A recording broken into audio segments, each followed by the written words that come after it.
All right, here we go. We are back in the lab. Very excited to bring you this film study. Chip Kelly, Las Vegas Raiders. Now, we're not going to show you Raiders film because there is none yet. We are going to show you Ohio State film from last year. And the reason why I'm showing this to you, I'm getting a lot of questions. Obviously, I'm here in Vegas. What kind of offense is Chip Kelly going to bring to the Las Vegas Raiders? Well, to examine that, we have to go back and watch Ohio State from last year. And there are so many great things about Ohio State's offense. Obviously, they had fantastic players. I'm not taking anything away from that. And they had better players, Jeremiah Smith and Judkins and Tate and Egbuka and all these fantastic receivers. Their offensive line, they had better players than everyone else. So it might not look the same now that you're bringing similar concepts to the NFL level where there's a more balance with the talent. But I do think something Vegas was lacking last year was the creativity and just the professionalism, not only with their execution, but how they called plays. I'm going to show you one running concept from the national championship game that I think is going to be very effective at the NFL level. It's already used on the NFL level. We don't see this concept run in college much, and that's why I think it was so good in not only this particular game, but also for the entire year with Ohio State. And then we're going to show you the genius that is Chip Kelly, setting up a play in the Rose Bowl that he will then use as a counter in the national championship game in a big spot to score a very important touchdown for Ohio State, which really allowed them to take control of the game. So let's start out with the national championship game. Third quarter, opening drive of the third quarter. Ohio State's already got a big lead, so they're just trying to salt away the clock, and they're really trying to control possession. And they're going to run a play called duo. What's duo? Well, it sounds like there's two things going on here, right? Duo. There are. There's double teams. Sounds a little bit repetitive, but you're going to get tackle, guard, double team that three tech. You're going to get center, guard, double team that nose. So essentially what you're doing is you're clearing the path. You're using your offensive line as a bulldozer. You're using 4 offensive linemen to block 2 defensive tackles. That is going to mean the outside of the offensive line is also going to be heavily relied on to block here. What does that mean? This tight end, you've got to go down on this defensive end. Very important. And obviously, because we're in a tight formation, you're going to get a safety that's going to creep down into the box. That is the responsibility of Emeka Egbuka, which you're thinking to yourself, wait a minute, how is that receiver going to block that safety on the backside? Yeah, it's a really tough block. You're doing a motion play, and essentially what you're doing is you're using the gravity, you're using the speed of the motion to get a little bit of extra force and hopefully get that safety out of the play. So if I let it play out for just a second here, there's your double team right there. Great job by guard tackle, great job by guard center to essentially remove those defensive linemen from the play. Tight end here is going to be engaged with the defensive lineman. Very important. You've got a little bit of a counter action here with the running back where he's going to take a step to the right. And what that's going to do is it's just going to allow this linebacker to kind of flow in a certain direction, which will then open up the hole for Judkins to fly. And then, very important, Egbuka eventually is going to come in and block this backside safety right there. And so now you can kind of see the hole develop here, right? Great job by the center. They got this 3 technique on the ground. Once he saw the job was done, the center, who was involved in the original double team, came back into the hole on the backside, and he was able to get a piece of that linebacker, which eventually allows Judkins to go off to the races. Egbuka does an okay job blocking this backside safety. Again, does just enough to allow Judkins to clear, and then we are off to the frickin' races. And the rest of this is all Quinshon Judkins. Speed, elusiveness, and eventually he runs out of gas at around the 5-yard line. Ohio State would score a few plays later. But again, duo. We see this a lot in the NFL because the offensive linemen are good enough to be able to block multiple players on the same play. Again, this double team pretty much speaks for itself. This center, this is not an easy play for the center to make.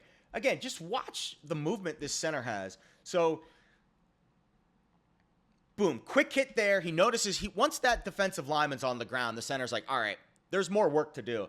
Because if the center just gets lazy and just stays with this block, this linebacker's probably going to make this play. And that means not an 80-yard run. It's probably going to be a 5-yard run instead. But great job by 75. gets back, seals that inside, and then Judkins off to the frickin' races. Elite play. There's a center right there. I love that. I love when the linemen get involved. Look at this lineman right here. That's the center who made that really tough block, and he's excited because he knows that one of his blocks is the reason why Ohio State sprung this play. All right. So great job by Ohio State duo. You're going to see this a lot, I think, with the Raiders. Ashton Jeanty, he has the same type of capabilities as Quinshon Judkins. Watch the Vegas offensive line this year. Tackle guard, center guard. Those combinations are very much going to be involved. I'd be willing to bet that one of the staples of the Vegas run game this year is duo, and you'll keep an eye on that when we get into the season. All right, now let's get into the genius that is Chip Kelly. So he is going to set up a play in the Rose Bowl that he is going to then counter off of in the national championship game. And why can he do this? Well, it's the third quarter, second half of the Rose Bowl. Ohio State's up 31-0. And Chip Kelly, lightning brain, galaxy brains, like, you know what? Let's run this play where we have trips to the right and Jeremiah Smith up top here, and we're going to give Jeremiah Smith the old end around. And I know that doesn't sound like a very exciting play, and I'll just let it play out because I'll be honest, there's really not much to this play. It's a little counter with Judkins, and there's a little bit of movement with the offensive lineman, but for the most part, this is a very, very basic play, right?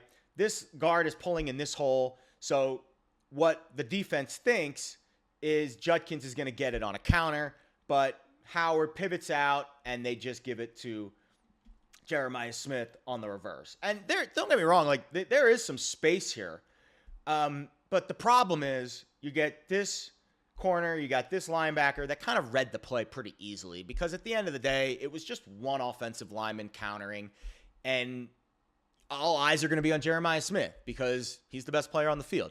And also, it's 31-0. So at this point, I think Oregon kind of knows the game's over. The gain is going to be about 5 yards. No big deal. So Ohio State puts that on tape. Why do they put that on tape? Well, they know they're moving on in the playoff. They know that another team, maybe their next opponent, maybe their opponent 2 weeks from then, which is Notre Dame in the national championship, is going to watch that tape, and they're going to have to plan for Jeremiah Smith to get an end around. So let's go to the national championship game. And this is a very important play. The other game, that Rose Bowl play, low leverage, 31-0, second half, game's over. High leverage play here in the national championship game. Notre Dame had just driven the length of the field, death march of a drive to go up 7-0. It's the end of the first quarter. Ohio State's down 7-0. They've got the ball in the red zone. It's 2nd and 5 on the 8-yard line. This is a money play. Why is it a money play? You don't want to set up third down, and you either want it to be touchdown or 1st and goal. So this is a very important play early in the game, high leverage. Notice the formation.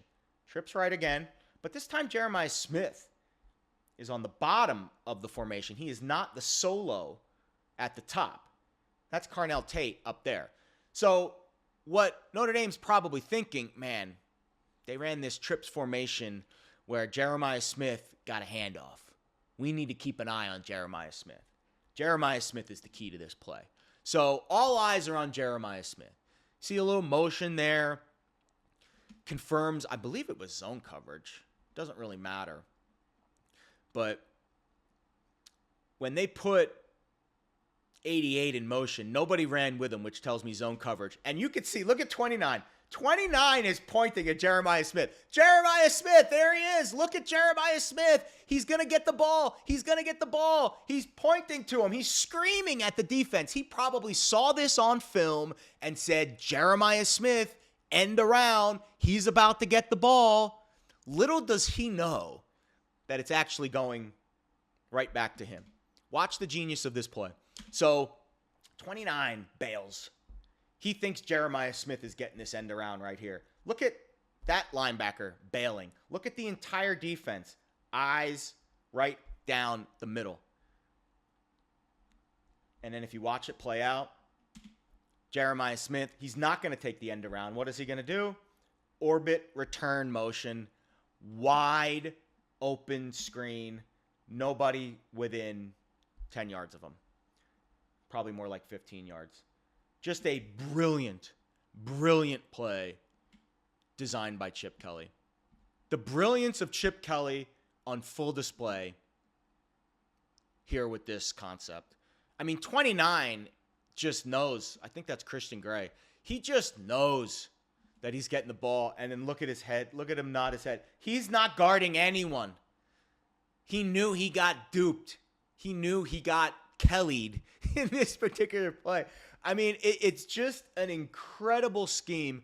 29 completely bails. I don't know if this was his assignment. I'm assuming not, because they're in zone coverage. So his assignment most likely is deep third or maybe goal line third, depending on what kind of assignment they are, near the goal line.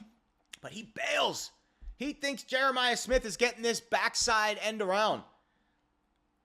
And then by the time he figures it out, he's like, what? What just happened?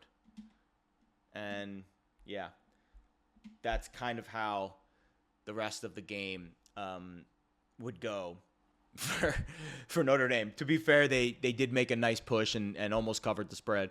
But this is just the genius of Chip Kelly. So what is this exactly the play that Vegas is going to run this year? Probably not. I'm sure they'll change things up a little bit. I do think they're going to run a lot of duo with Ashton Jeanty, and I think Jeanty's going to be a rock star in that concept, and I think he's going to have a really good year, probably going to win Offensive Rookie of the Year, barring injury. But just the level of professionalism and execution that Chip Kelly can bring to the table with this Raiders offense, and with a quarterback like Geno Smith, who might not be the most athletic, might not have the strongest arm, but he has proven that he can handle a lot of these pro-style concepts, and I think he is going to flourish in this offense. You want to say it's Jack Beck, you want to say it's Brock Bowers. I don't know who the main guy is going to be in terms of the receiver. They don't have a Jeremiah Smith, and that's going to make things a lot more difficult on them. But I do think Chip Kelly is going to have a lot of success with this Raiders offense, and I think it's going to be a much different offense than we've seen in prior years because of this style of planning, execution, and pro-level concepts that Chip Kelly will bring to Vegas.